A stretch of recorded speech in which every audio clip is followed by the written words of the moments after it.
अंग्रेजन बहू और बेचारी भोली सास। माधवी अपने पति रमेश और अपने बेटे अजय के साथ रहा करती थी। अजय का बचपन से एक ही सपना था कि वो अपनी आगे की पढ़ाई यूएसए में पूरी करे और इसीलिए वो यूएसए पढ़ाई करने के लिए चला जाता है। 3 साल बाद जब वो अपनी पढ़ाई पूरी करके आता है तो अपने बेटे के आने की खुशी में माधवी उसकी पसंद के कई तरह के पकवान बनाती है और जब घर की डोरबेल बजती है तो माधवी अपने पति रमेश को कहती है, लगता है मेरा अजय आ गया है, आप यहीं बैठना, मैं दरवाजा खोलती हूँ। माधवी जल्दी से जाकर दरवाजा खोलती है तो दरवाजे पर अजय के साथ एक लड़की को देखकर वो अजय से पूछती है, ये कौन है बेटा?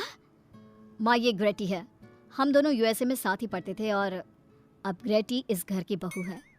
क्या बहू? अरे बेटा, तूने शादी कर ली और बताया भी नहीं। कम से कम अपनी माँ को बता तो देता कि तू अपने साथ इस घर की बहू लेकर आ रहा है। मैं बहू के आने की कुछ तैयारी तो कर लेती। कोई बात नहीं बहू, यही रुक, मैं अभी तेरे लिए पूजा की थाल लेकर आती हूँ। मॉम, आप अपनी ये फॉर्मेलिटीज बाद में पूरी कर लेना। I'm so tired right now. आजा डार्लिंग, अपना रूम कहाँ है? कोई बात नहीं बहू, तुम पहले आराम कर लो, तब तक मैं तुम्हारे लिए चाय बना कर लाती हूँ। ग्रेटी अपनी सास की किसी भी बात का कोई जवाब नहीं देती और अपने रूम में जाकर सो जाती है। कुछ देर बाद माधवी अपने बहू बेटे के लिए चाय नाश्ता लेकर उनके कमरे में जाती है, जहाँ ग्रेटी अपनी सास से कहती है, हाँ चाय, आ चाय। क्या हुआ ग्रेटी? अपनी मॉम को बोलो कि अब ये जब भी हमारे कमरे में आए तो नॉक करके आए। आपसे मैं ऐसा ही करूंगी बहू। वो तो आज ही तुम दोनों आए हो तो मुझे लगा थक गए होंगे, इसलिए जल्दी जल्दी मैं ऐसे ही चाय नाश्ता लेकर आ गई। वो क्या है ना, अजय जब भी बाहर से आता है तो आते ही चाय मांगता है, बस इसीलिए मैं ना ये चाय यहाँ रख देती हूँ, पी लेना, अदरक वाली चाय है। ये बोलकर माधवी वहाँ से जाने लगती है। तभी ग्रेटी अपनी सास से कहती है, जाते हुए अपनी साथ अपनी ये चाय भी ले जाओ, क्योंकि अजय अब चाय नहीं पीता। हाँ माँ, जब से मैं यूएसए गया हूँ तब से मैंने चाय पीनी छोड़ दी है। अब एक काम करो, हम दोनों के लिए कॉफी ले आओ, मैं सच में बहुत ज्यादा थक गई हूँ। अरे ठीक है, ला देती हूँ। अच्छा बेटा, तुम्हारे मम्मी पापा इंडियन है या फिर वही अंग्रेजी है? मेरे मम्मी पापा इंडियन हैं, पर मैं शुरू से यूएसए में रही हूँ, इसलिए मैं खुद को अंग्रेज़ी मानती हूँ। वैसे अब जल्दी से जाकर मेरे लिए कॉफी लेकर आओ और मेरे बारे में इतना ज्यादा इंक्वायरी करने का जरूरत नहीं है। अरे हाँ हाँ, अभी लाती हूँ। वैसे बहू, मैं तुम्हें ना इंडिया के सारे तौर तरीके सिखा दूंगी। अरे क्या हुआ, तुम्हारी परवरिश अगर यूएसए में हुई है तो इंडियन ही ना। आपसे ज्ञान नहीं मांगा है, अब कुछ देर के लिए हम दोनों को अकेला छोड़ दो प्लीज, हाथ छोड़ता है। अपनी बहू की बात सुनकर माधवी वहाँ से चली जाती है। माधवी का उतरा हुआ चेहरा देखकर रमेश माधवी से कहता है, हमने इस नालायक को बाहर पढ़ने के लिए भेजा था और इसने क्या किया, बाहर से अंग्रेजन बहू उठाकर ले आया। माधवी, तुम बहुत भोली हो, पर मैं नहीं, ये लड़की हमारा घर तोड़ देगी, हमसे हमारे अजय को दूर कर देगी। देखा आते ही कैसे रोब झाड़ रही है, जैसे तुम इस घर की नौकरानी हो। तुम उसको बोलो कि तुम इस घर की मालकिन हो और उसकी सास हो, वो वही करे जो तुम कहोगी। अरे आप बेकार में ही गुस्सा हो रहे हैं, बहू यूएसए की है, यहाँ नई नई आई है, उसको यहाँ के तौर तरीके नहीं पता और वो मुझे अपनी माँ मानती है, तभी तो अपने नखरे दिखा रही है। वैसे भी ना बहू बेटी दोनों बराबर ही होती हैं। माधवी, कौन सी बेटी अपनी माँ से ऐसे बात करती है जैसे तुम्हारी बहू कर रही है? मैं बस तुम्हारे कहने पर चुप हूँ, वरना मैं अपने बहू बेटों को आज ही घर से निकाल देता। ये कहकर रमेश वहाँ से चला जाता है। ऐसे ही कुछ दिन बीत जाते हैं और ग्रेटी अपनी बेचारी भोली भाली सास पर अत्याचार करती रहती है। ग्रेटी अपना सारा काम अपनी सास से करवाती और उसी को भला बुरा सुनाती।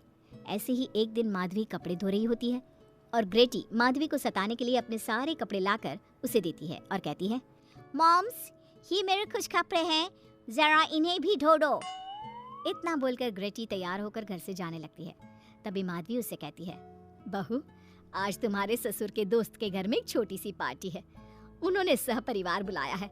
मैं चाहती हूँ कि तुम और अजय भी आज हमारे साथ वहाँ चलो और आज ना साड़ी पहनना। मॉम, अभी मैं क्लब जा रही हूँ। रात को मुझे टाइम मिलेगा तो आपके साथ चली जाऊंगी, पर सारी बारी नहीं पहनूंगी। ये कहकर ग्रेटी वहाँ से चली जाती है। शाम हो जाती है। सब ग्रेटी के घर आने का इंतजार करते हैं और इस वजह से कोई भी पार्टी में नहीं जा पाता। इंतजार करते करते रात के 12 बज जाते हैं। 12 बजे रात को ग्रेटी नशे की हालत में जख्मी घर आती है। अपनी बहू के सर और हाथ पर लगी चोट देखकर माधवी परेशान हो जाती है और जल्दी से फर्स्ट एड का बॉक्स लाकर अपनी बहू के सर पर पट्टी करती है। एक माँ की तरह प्यार करते हुए वो अपनी बहू से कहती है, बहू तुझे चोट कैसे लग गई बेटा? मैं घर आ रही थी, एक बाइक वाले से मेरी टक्कर हो गई। कोई बात नहीं बेटा, कल सुबह होते ही तुझे अपने फैमिली डॉक्टर के पास ले जाऊंगी। अच्छा अब तू ना आराम कर, मैं तेरे लिए अभी हल्दी वाला दूध लेकर आती हूँ। माधवी, मैंने तुम्हें पहले ही समझाया था, ये अंग्रेजन हमारे घर के लिए ठीक नहीं है, पर तुमने मेरी एक नहीं मानी। अब देख लो, आज इस अंग्रेजन बहू की वजह से सारे मोहल्ले में हमारी नाक कट गई है। आज सब हम पर हंसते हैं और ये सब कुछ तुम्हारी वजह से हुआ है, तुम्हारी छूट की वजह से हुआ है। ये कहकर रमेश अपने रूम में चला जाता है, पर माधवी अपनी बहू की पट्टी करके उसे उसके कमरे में जाकर सुला देती है। अगले दिन माधवी ग्रेटी को लेकर अपने फैमिली डॉक्टर के पास जाती है, जहां ग्रेटी देखती है कि उस डॉक्टर की बहू ने साड़ी पहनी है और एक संस्कारी बहू की तरह घर में पूजा पाठ करके अपने सास ससुर के पैर छूकर उनका सुबह सुबह आशीर्वाद लेती है। डॉक्टर की बहू को देखकर ग्रेटी को अपना बर्ताव याद आता है और उसे एहसास होता है कि वो अपनी भोली और मासूम सास के ऊपर कितना अत्याचार करती है, पर फिर भी माधवी सबसे लड़कर हमेशा उसका साथ देती है। ये सब देखकर ग्रेटी को पश्चाताप होता है और कुछ देर बाद वो दोनों दवाई लेकर घर आती है। जब माधवी ग्रेटी को दवाई खिलाने के लिए उसके पास जाती है तो मॉम, मुझे माफ कर दीजिए, मैंने कभी भी आपके प्यार को नहीं समझा। आप पर इतना अत्याचार किया, आपकी बेइज्जती की, आपसे घर का सारा काम करवाया। आपने मुझे कितनी छूट दी, पर फिर भी मैं आपके साथ इतना बुरा करती थी। और आज जब मैं नशे की हालत में चोट खाकर घर आई तो भी आपने मुझसे कोई सवाल नहीं किया, उल्टा आपने मेरा साथ दिया, मेरी सेवा की। और जब मैंने डॉक्टर की बहू को देखा घर का काम करते हुए, अपने सास ससुर की सेवा करते हुए, तब जाकर मुझे एहसास हुआ कि मैं कितनी रॉन्ग थी। एक इंडियन होकर भी एक बहू के कर्तव्य से दूर रही और आपके ऊपर अपनी अंग्रेजी का रौब झाड़ती रही। मुझे माफ कर दीजिए सासू माँ। बेटा, अक्सर बच्चों से गलतियां हो जाती है। ऐसे भी सुबह का भूला अगर शाम को घर आ जाए तो उसे भूला नहीं कहते बहू। और मुझे बहुत अच्छा लग रहा है ये देखकर कि मेरी अंग्रेजन बहू कितनी समझदार हो गई है।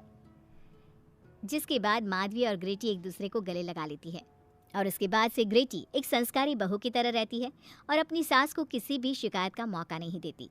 अपने सास ससुर की बहुत अच्छे से दिल से सेवा करती है। हेलो दोस्तों, ऐसी अच्छी अच्छी वीडियो देखने के लिए हमारे चैनल को लाइक और सब्सक्राइब करें।